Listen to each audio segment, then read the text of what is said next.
Jordan Lawrence. I'm an attorney with the Alliance Defending Freedom. And I wonder, when you're talking about fragmentation, excellent talk, is there an aspect of bunker mentality that we have to kind of hunker down and protect ourselves from the world, and that affects us from going out and doing the types of things that you're talking about? Okay, so the question is, do we have a kind of bunker mentality that inhibits us from being engaged in what we're called to do?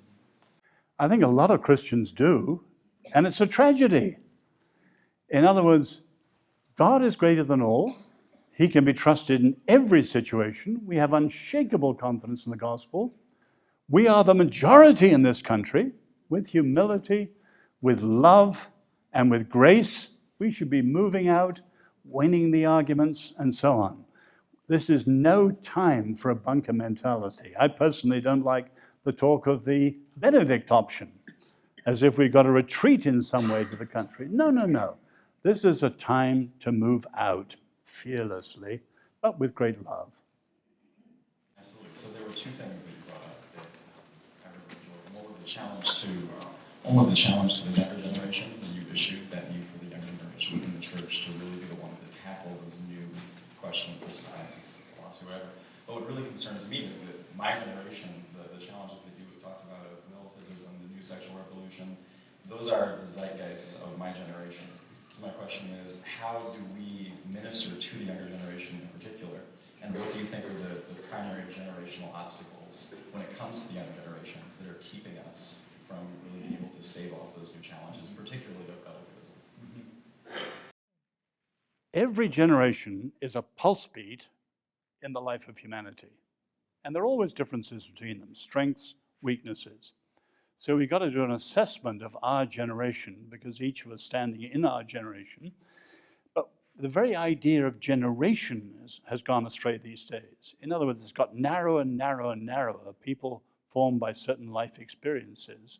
Whereas when our Lord, say, Luke 11, 6 times he refers to this generation, he's talking about not Xers or millennials or boomers, all those alive who have a solidarity in the earth at that time. So you've got to, on the one hand, be aware of the pluses and minuses of yours. And our beloved son's a member of your generation. It's well known, some of the things. Your generation doesn't read books.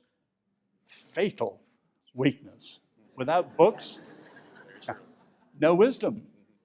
You've got to read books, and that's just one thing. You have strengths, like the passion for social justice. You have weaknesses. You've got to do a balance sheet of them and call your contemporaries to thank God for the strengths and really resist some of the weaknesses. But all of us together have to break this generationalism.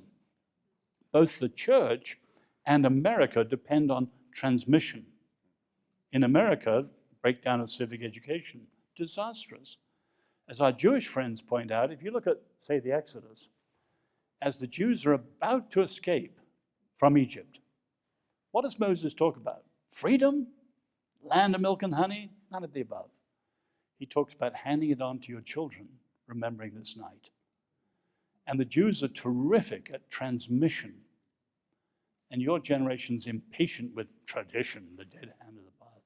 Another fatal weakness. So draw up your balance sheet of the pluses and minuses, but don't just look at your generation. You know, the 5th commandment is the Magna Carta of tradition. Now it's honor your parents, etc., etc. So we need to relink the generations, both in the church and in America. Great question. You talked about the idea of one of the responses we need to have is a good apologetics or an art of persuasion.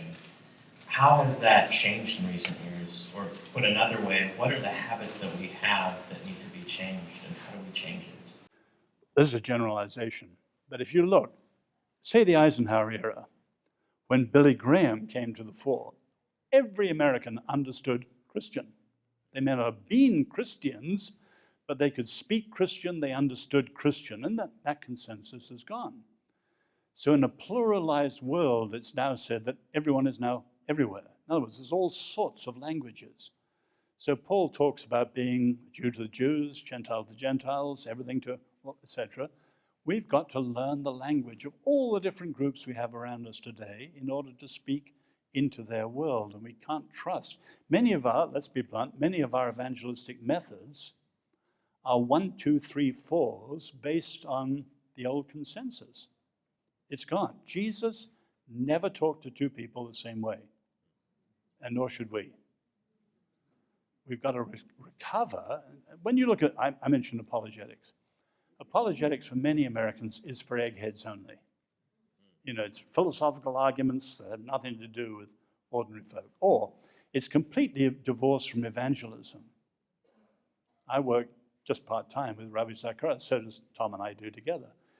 They bring a passion to win people, apologetics that wins real people to faith. So we've got to reunite apologetics and evangelism and bring it down so it's for every Christian, reaching every person they know, and not just this whatever for eggheads.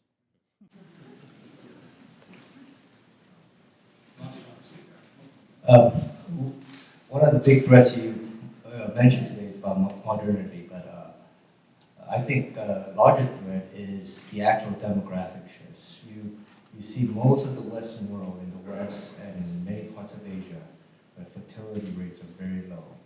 So you have countries like Germany and England and those nations that are actually, the native population is actually imploding, while you have a growing Islamic population that's going around the world.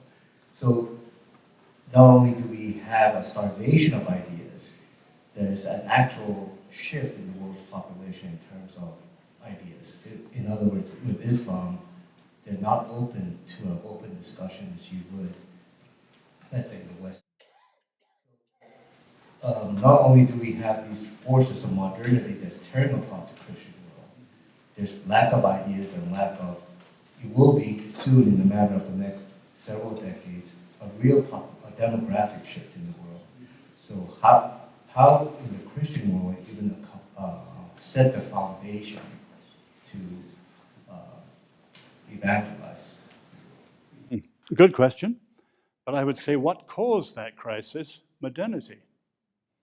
Or put it another way, if you take a community that we all appreciate, like the Jews, secular Jews have a replacement rate demographically way below what they need to do. Liberal Jews, in other words, somewhat more conservative Jews, pretty close to the mark. Orthodox Jews, way above. There is a link between faith and fertility in terms of modernity. And you mentioned Islam. You're right as they say flood Europe, or some parts of this country. It looks like that, but in fact, one of the countries with the deepest crisis of fertility is Iran. In other words, as Islam modernizes, modernity is like a corrosive acid which bites even into Islam. Now, I'm not counting on that, far better to win them to the Lord.